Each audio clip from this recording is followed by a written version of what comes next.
What's going on, everybody? C4 here. Today we're continuing with our 32-team 7-round mock draft series, where as of the 25th of March, we are looking at the team that holds the 28th pick in the first round, and that is your Pittsburgh Steelers. Now, looking at the Pittsburgh Steelers, you know, draft, no draft, the big thing right now is Le'Veon Bell and the franchise tag, and to be honest, it seems like they're dicking him around, and if I'm a Steelers fan, I'm a little frustrated with our own organization, because let's be honest, with the off the field, this and that, Le'Veon Bell is worth his weight in gold in the NFL. He's the most dynamic playmaker, most consistently. You know, maybe Todd Gurley's taking over the reign for a season, or you have David Johnson there for a season. But for the last 5 years, it seems like, you know, even when he's not playing the full season, which I get might be a reason why you're a little hesitant to give him that big deal, he's been a top 5 running back since pretty much year 2 in the league in his career.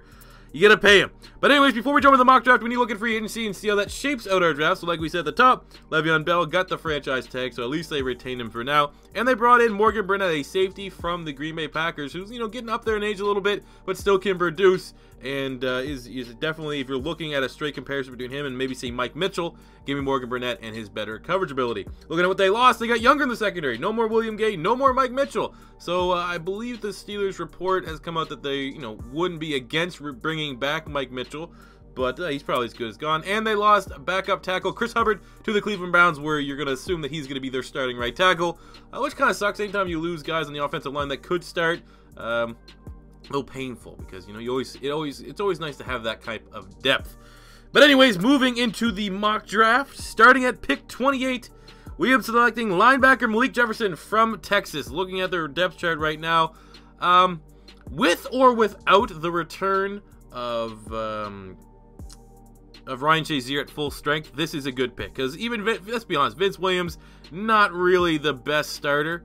Tyler Matakevich, more of a special teamer at this point. You brought in John Bostic, former Florida Gator, to kind of fill in as more depth. You just have a bunch of depth guys. So with or without Shazier, I think best linebacker available without reaching is the pick here. And that is Malik Jefferson, who is a legitimate late first round talent. He's an incredible athlete. Still needs to refine his skills to become a complete linebacker. Because right now, I would say he's better at rushing the passer and getting, you know, being more in the box than dropping back into coverage. But, you know, he is such a good athlete. Definitely, you know, right there, probably 1B in terms of pure athletes behind Tremaine Edmonds for the linebacker spot in this year's draft class. It'll come with time. It'll come with time. And let's be honest, Pittsburgh Steelers, they usually can develop their players on the defensive side of the ball. They're perennially, since like their franchise, Steelers is defense. So I think Malik Jefferson definitely has the potential to come in and add his name to the long list of great linebackers there. And I'm not really as high on Malik Jefferson as most. I clearly has him as like my linebacker 4 behind Van Der Esch, Rashaan Evans,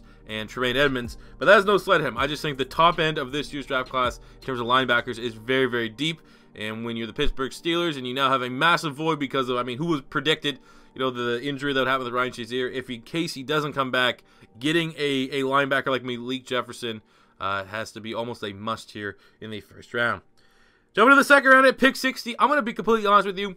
You know, mock drafts are weird, and I will say my second round of the mock draft is probably the weirdest round of a mock draft I've had in a couple of years. I've been doing like full 7-round mock drafts for 3 years, on YouTube for 2 years, and this is probably like the most stacked second round of players that, like, they could very easily go in the first round. Like we saw that with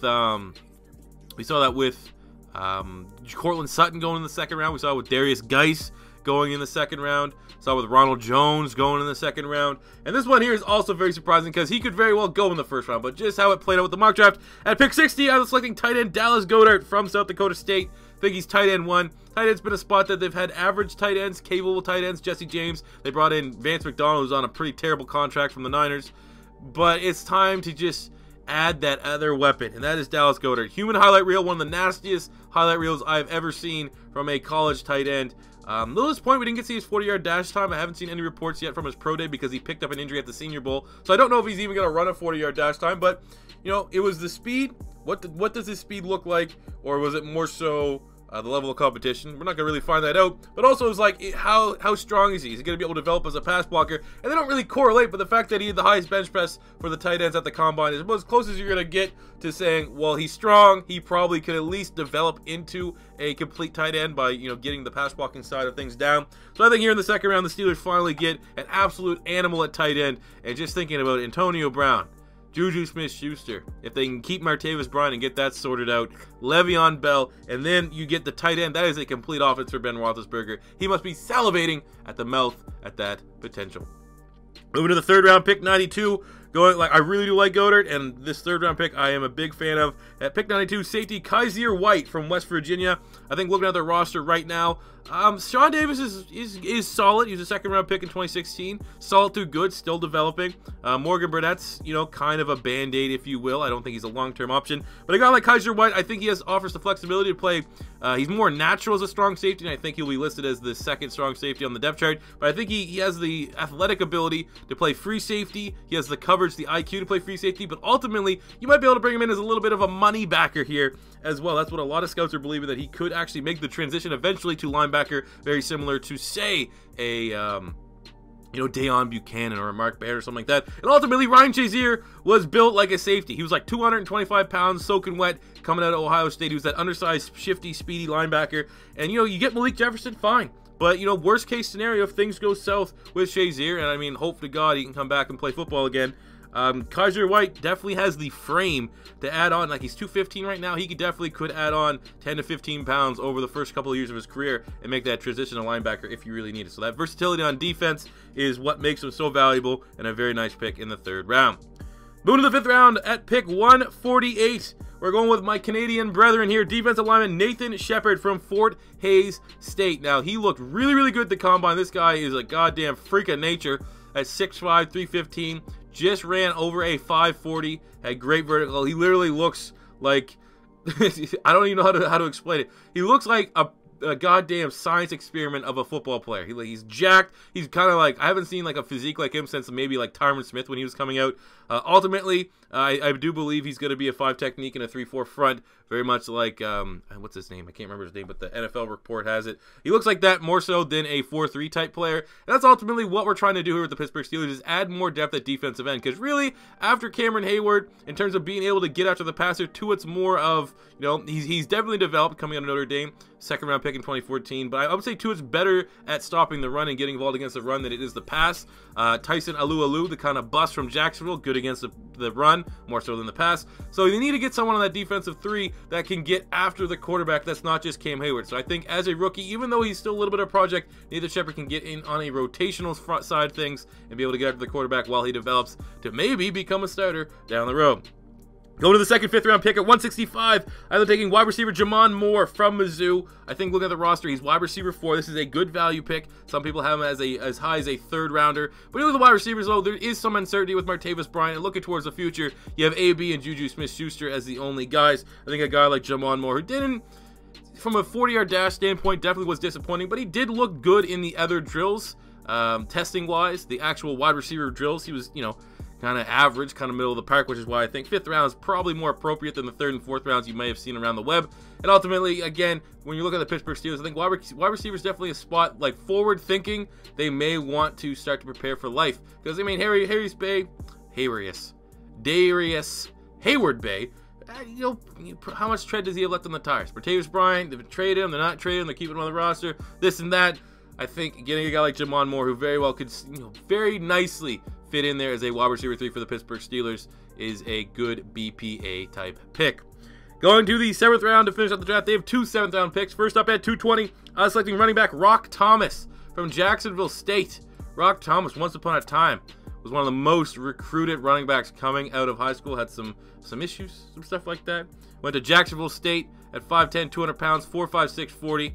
Ultimately, he's definitely one of those guys that, change the pace back, even though the straight line speed out of pads wasn't great. When you look at his play style, good elusiveness. And more so when you look at what the Pittsburgh Steelers have at the running back core, you have Le'Veon Bell to do it all. But then behind that, you have James Conner, great pick, good power back. And I just think, okay, then now you move to who's the more shiftier backup of the two? It's Fitzgerald Toussaint, who I'm pretty sure got massacred by Jadeveon Clowney. That's his most Most notable play. I could be wrong. I think I always miss that player up. But ultimately, I think Rock Thomas does have a higher ceiling than Toussaint and could very well edge him out in that role for the shiftier backup running back in that stable of horses that they got there. Very good depth chart there, running back core for the Pittsburgh Steelers.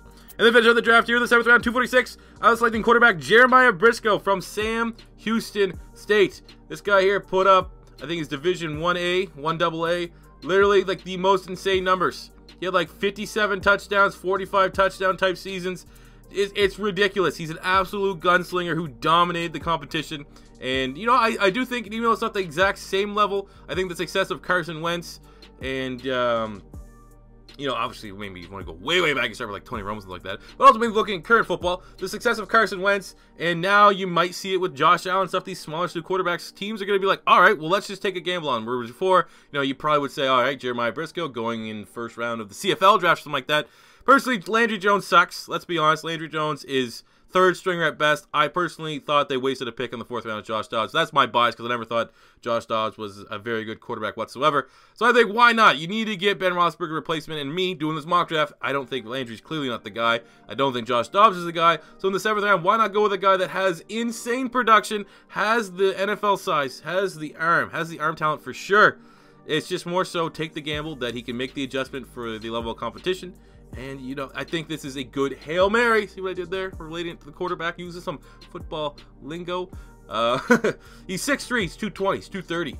It's a prototypical NFL size. Obviously won't be rushing because he can just sit behind Mr. Ben Roethlisberger for, you know, I think Ben Roethlisberger is almost going to be one of those guys that I'm glad I'm not a Steelers fan, because I think Ben Roethlisberger could be one of those guys that's like every other year, oh, is he going to retire, is he going to come back? He's like, let me get through a couple weeks of the offseason and I'll give you guys a decision. So it's better now than later to start planning for life beyond Ben Roethlisberger. I don't think Dobbs is the guy. I think a guy like Briscoe, a little bit more traditional pocket passer, big cannon arm, and more NFL prototype type guy than Josh Dobbs, could be worth the investment here in the 7th round. So there you go, guys. That is my Pittsburgh Steelers mock draft. If you agree or disagree with any of the picks you saw here today, let me know in the comment section below. If you have your own Pittsburgh Steelers mock draft, post it in there. We'll see what they look like side by side. As always, if it's your first time stopping by, don't be afraid to hit that subscribe button. Smash the like button if you enjoyed. And until next time, it's C4 saying peace out.